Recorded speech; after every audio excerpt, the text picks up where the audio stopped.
Hey guys, Dantics here. So I recently had a chance to go hands-on with Assassin's Creed Black Flag Resynced, and if you missed checking out the game or are dying to replay it, I have some good news. Resynced, a complete remake of the 13-year-old game, is now the definitive way to experience one of the best swashbuckling pirate assassin adventures. A lot has changed between this and the original, so let's cover absolutely everything we know, bar the secrets of course.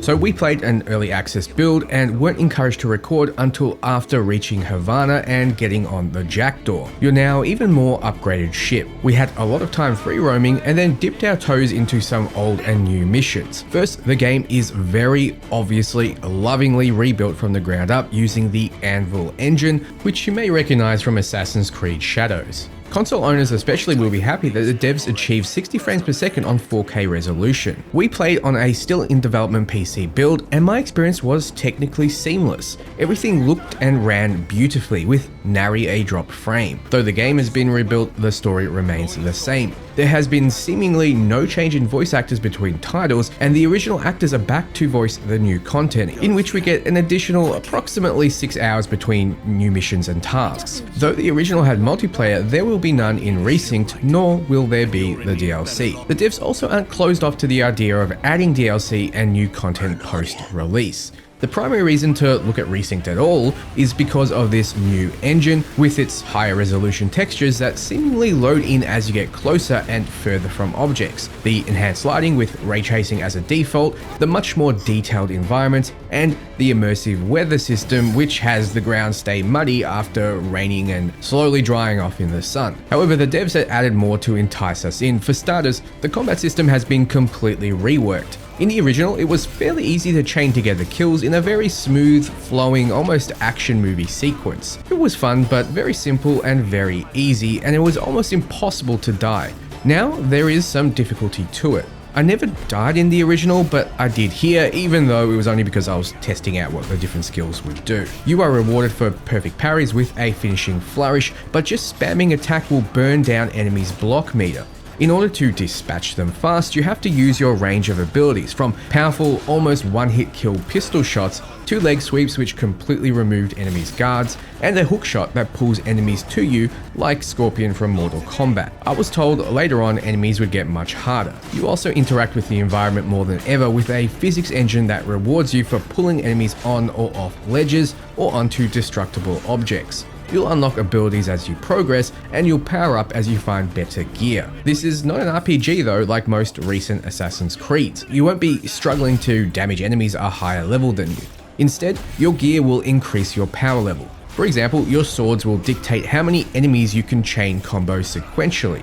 The basic swords we had were limited to 2, but legendary gear, weapons, and trinkets look like they'll very much customize your playstyle with unique modifiers. I will note that I felt combat was the jankiest area of the game. In the early build we played, it wasn't quite tuned in an intuitive way. It wasn't as smooth as the original, and even with the new coat of paint and toys, I found myself slightly missing the original's Batman Arkham or Shadow of Mordor style combat system. Perhaps since we were thrown into a character with a lot of skills already unlocked and didn't actually earn and learn them ourselves, it felt more unnatural than it would have in my own comfy seat at home. But I am a seasoned gamer, I know I don't look like it, and I have attended plenty of these events over the years. I still feel the combat didn't quite click within the nearly full day we had experimenting with it. The footage you're seeing now is me trying out different buttons and trying to set up for the perfect 5 seconds of combat footage, which I don't think many achieved, which is why the bigger sites like IGN use the B-roll footage that we were sent. It seemed no matter what I tried, it always came out looking Dean Takashi.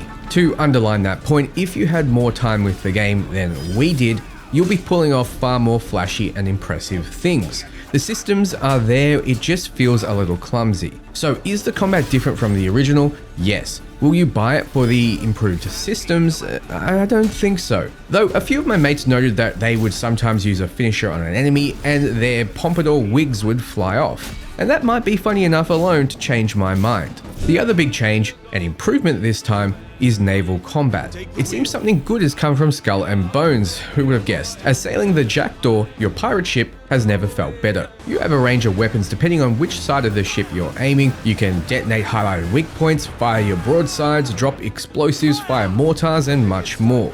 All of this can be extensively upgraded. In fact, a majority of your chase will be to gather resources to upgrade your ship. Destroy an enemy ship, get resources. Raid a fort, get resources. You're always working towards upgrading something. In Resynced, you can also switch to secondary fire modes for most of the ship's weapons, like flaming cannon fire instead of regular.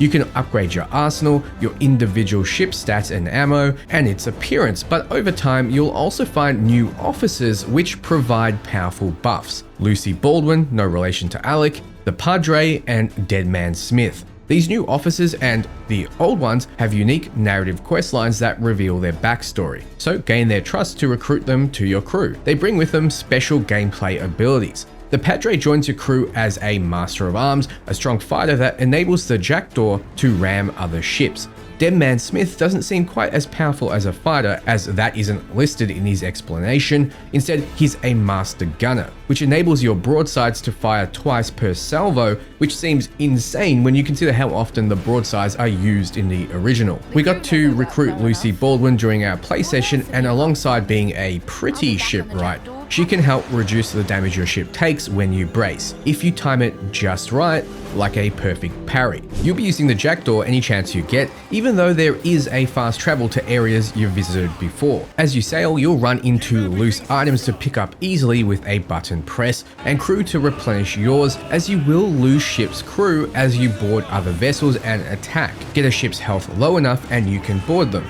Fight a few enemies, lower their morale, and then you can choose what to do with the ship once they've surrendered. You can scuttle it for resources or to repair your ship, or you can even get a captain's chest for a random item, though you can only make one of those choices. On the high seas, you'll encounter rogue waves and have to take them head on or risk your ship being heavily damaged. You'll also come into contact with heavy winds that will push your ship around. Bad weather also makes sailing more difficult. Fortress raids are back and will let you really put your ship to the test, as shoreline cannons and enemy ships will need to be destroyed first before making landfall and taking the fort. Big rewards, lots of combat. But unsurprisingly, this is the most fun I had, mostly because it really made you feel like a pirate. Inversely, the stealth assassin style missions were fun, and stealth is now better than ever. You can now always crouch, so you don't need to just run from grass to grass like you did in the original in order to stay hidden. Enemies are still idiots, but hey, that's the charm.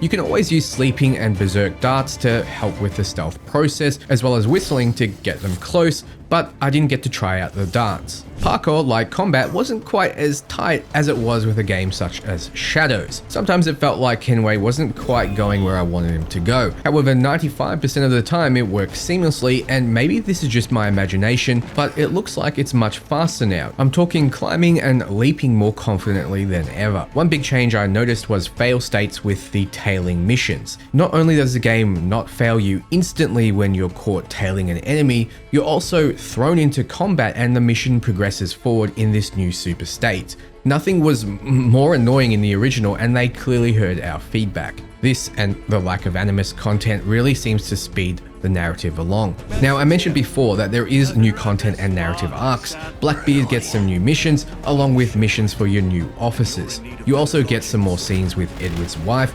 Caroline. It all flows seamlessly into the story and side content that's almost like they were always there. It's truly hard to work out what was in the original and what wasn't. I did revisit the game just to make sure. A big yes for me, and another reason why I'll play this as soon as I can, is that there's no long, boring Animus real-world scenes at the start of the game, or apparently at all.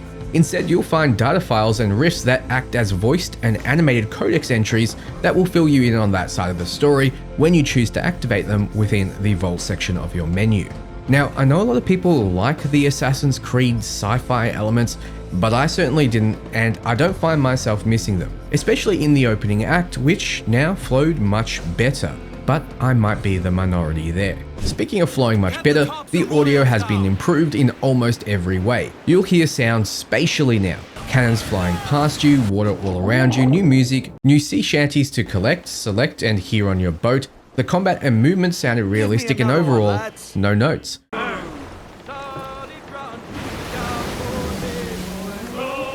So besides a few odd ends here and there, that is better left to your surprise, like finding new hidden areas and items, this is what you can expect from Assassin's Creed Black Flag Resynced. It's hard for me to tell right now if it's worth a look.